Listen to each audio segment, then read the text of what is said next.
Hello friends, हम पढ़ते हैं हिंदू मैरिज एक्ट 1955। इसके अंदर हमने सेक्शन 13 यानी कि डाइवोर्स को पढ़ लिया था। डाइवोर्स में पति और पत्नी दोनों को कुछ राइट दिए हुए थे कि डाइवोर्स के वो क्या क्या ग्राउंड्स थे। उस ग्राउंड्स में सेक्शन 13 का क्लॉज 3 और क्लॉज 2 था क्रूएल्टी और क्लॉज 3 है डेजर्शन। तो मैंने बताया था कि ये दोनों क्लॉज अपने आप में बहुत इंपॉर्टेंट है और इनके ऊपर सेपरेट वीडियो जरूरी है। क्रूएल्टी पे मैं वीडियो बना चुकी हूं पहले से ही। आज हम पढ़ेंगे डेजर्शन यानी कि अभित्यजन। अभित्यजन क्या है? अभित्यजन दोनों पक्ष में से किसी भी एक पक्षकार से दूसरे पक्षकार को 2 साल के लिए बिना किसी युक्तियुक्त कारण के दाम्पत्य जीवन से बाहर कर देना, यही है अभित्यजन। अभित्यजन में सबसे जो एसेंशियल एलिमेंट है उनमें सबसे पहला एलिमेंट कौन सा है? पृथक्करण का तथ्य है। यहाँ पे फैक्ट्स कौन सा है?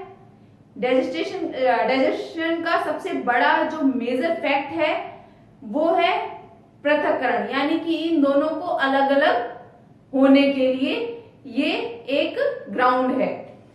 तो यहाँ पर चाहे तो हस्बैंड हो और चाहे वाइफ हो, दोनों में से कोई भी किसी भी दूसरे व्यक्ति को बिना किसी युक्तियुक्त कारण के त्याग देता है और वो भी दूसरे पक्षकार की इच्छा के विरुद्ध। मैंने इसके एसेंशियल एलिमेंट लिखे हैं। अभित्यजन करने का आशय दोनों में से किसी का भी दूसरे पक्षकार के लिए उसको सबसे पहले क्या होना चाहिए? त्यागने का आशय। त्यागने से यहाँ पे यानी कि केवल घर छोड़ना ही त्यागना नहीं है, दाम्पत्य जीवन को स्थायी रूप से खत्म कर देने का आशय। तो ये है अभित्यजन का आशय होना चाहिए। फिर थर्ड पॉइंट आपका कौन सा है? युक्तियुक्त कारण के बिना।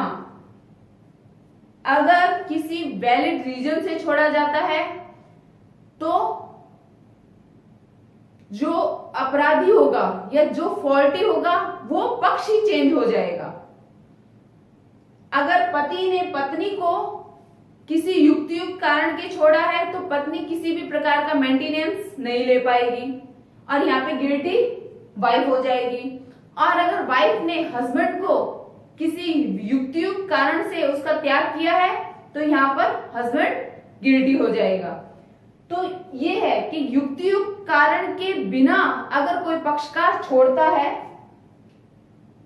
अभित्यक्त पक्षकार की सहमति के बिना, अब जिसको छोड़ा गया है उसकी सहमति भी नहीं थी, अगर दोनों म्यूचुअल कंसेंट लेके अलग होते हैं तो अभित्यजन का मामला नहीं बनेगा। यहाँ पर क्या है? एक पक्षकार छोड़ेगा और दूसरे पक्षकार को छोड़ेगा, या तो हस्बैंड वाइफ को या वाइफ हस्बैंड को छोड़ेंगे और वो भी बिना किसी कारण के उसको छोड़ेंगे।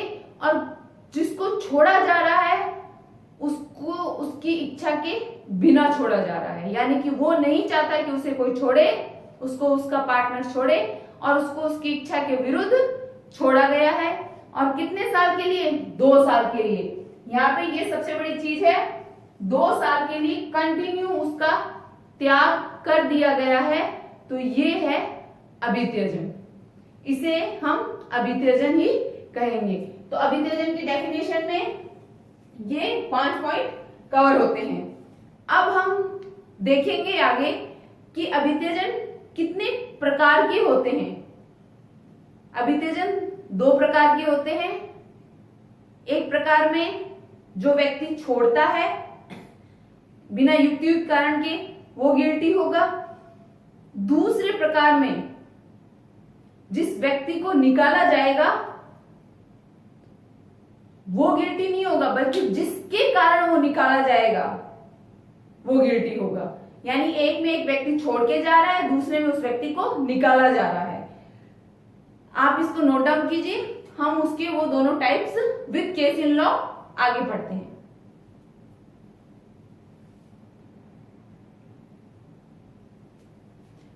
आइए अब हम देखते हैं कि अभित्याग कितने प्रकार के होते हैं। तो मैंने जैसे बताया कि अभित्याग दो प्रकार के होते हैं। एक है वास्तविक अभित्याग, वास्तविक अभित्याग जिसे क्या बोलते हैं, वस्तुतः अभित्याग भी कहा जाता है, और दूसरा है आपका प्रलक्षित या आणविक अभित्याग। सबसे पहले फर्स्ट पॉइंट को देखते हैं हम, वस्तुतः अभित्याग या वास्तविक अभित्याग। इस अभित्याग में क्या होगा कि वैवाहिक स्थिति के दौरान एक पक्षकार दूसरे पक्षकार को बिना किसी युक्तियुक्त कारण के उसकी इच्छा के विरुद्ध उसको छोड़कर चला जाएगा, उसको छोड़कर चला जाएगा और 2 साल तक उसका वैवाहिक जीवन से, दाम्पत्य जीवन से उसका त्याग कर देगा। तो वो वहां पर छोड़कर जाने वाला व्यक्ति अभित्यजन का दोषी माना जाता है। तो यहां पर कौन है, जो छोड़कर गया है, जो व्यक्ति छोड़कर चला गया है वह व्यक्ति अभित्याग का या अभित्यजन का दोषी माना जाएगा। तो इसका पहला केस देखते हैं हम, सनत कुमार अग्रवाल वर्सेज नंदिनी अग्रवाल। इस केस में बताया गया था जो वास्तविक अभित्याग का मामले होते हैं उसमें तथ्य और इच्छा दोनों महत्व की चीजें हैं। उसमें तथ्य और इच्छा दोनों का होना जरूरी है। फैक्ट्स भी होना चाहिए और खुद का इच्छा भी होनी चाहिए उसको त्यागने की। ये दोनों जो फैक्ट चीजें हैं ये दोनों ही वास्तविक अभित्यजन की इंपॉर्टेंट चीजें हैं।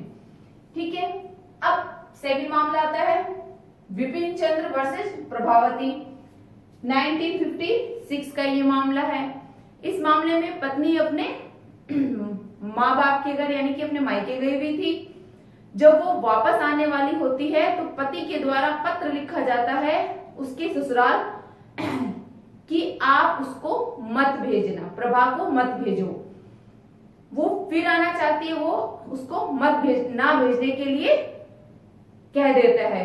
तो यहां पर उसको अपने घर से निकालना, अपने घर से उसका दूर रखना, उसका त्याग करना, वहां पर पति अभित्यजन का दोषी माना गया।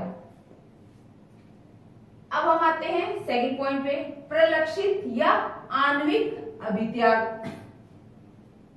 यहां व्यक्ति घर छोड़ के गया है, अपनी इच्छा से गया है, अपने पार्टनर को छोड़कर बिना किसी युक्तियुक्त कारण के।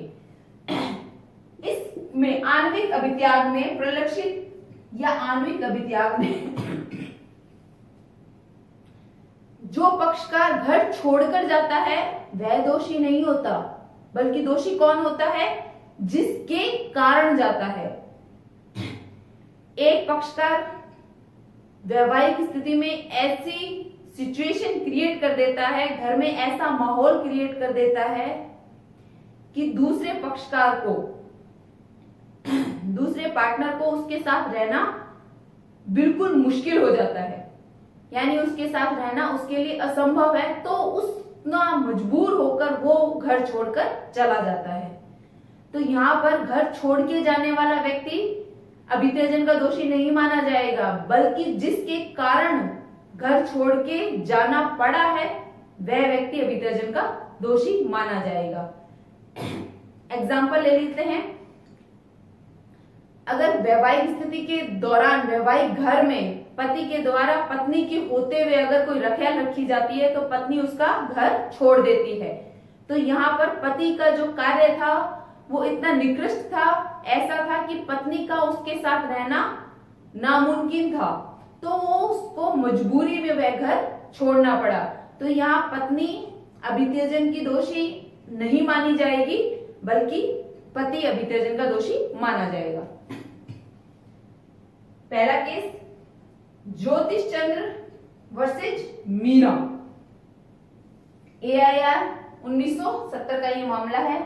इसमें पति पत्नी के प्रति पूरी तरीके से उदासीन होता है, उसकी इच्छाओं का सम्मान नहीं करता, और जब उसके माता पिता, उस पत्नी के पिता और बहन, उन दोनों में आपस में सेटलमेंट करवाने की कोशिश करते हैं तो पति को इस बात पे गुस्सा आता है और वो अपनी पत्नी से मारपीट करता है।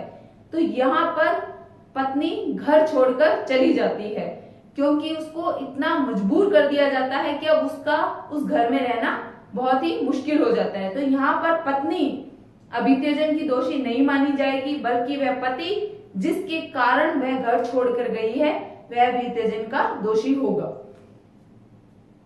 नेक्स्ट केस है आपका लक्ष्मण वर्सेस मीना, AIR 1964 का ये मामला है। इस केस में था, जैसा मैंने बताया उसके एसेंशियल एलिमेंट्स में, कि यहाँ पर अभित्यजन के लिए 2 साल कंपल्सरी है, यानी कि 2 साल तक उन्होंने एक दूसरे का त्याग किया हो, किसी एक पक्षकार ने दूसरे पक्षकार का त्याग किया हो और 2 साल तक कंटिन्यू ऐसा त्याग किया हो तो वह अभित्यजन का दोषी माना जाएगा। तो यहाँ 2 साल एक लिमिटेड जो पीरियड है वो डिफाइन किया गया है। तो अभित्यजन में हमने उसके एसेंशियल एलिमेंट्स देख लिए, अभित्यजन की क्या डेफिनेशन है वो देख ली है, किस टाइप के 2 टाइप के अभित्यजन होते हैं, वस्तुतः होता है और एक प्रलक्षित होता है यानी वास्तविक भी होता है और एक आणविक होता है। एक में घर छोड़ने वाला जिम्मेदार होता है, अभित्यजन का दोषी होता है, और दूसरे के अंदर जिस व्यक्ति के कारण घर छोड़ा जाता है वह व्यक्ति जिम्मेदार होता है, ना कि घर छोड़ने वाला व्यक्ति। तो यहाँ हमने आज पढ़ा है अभित्यजन। आज का ये टॉपिक यहीं खत्म होता है। मिलते हैं नेक्स्ट टॉपिक के साथ में नेक्स्ट क्लास में। आज के लिए धन्यवाद।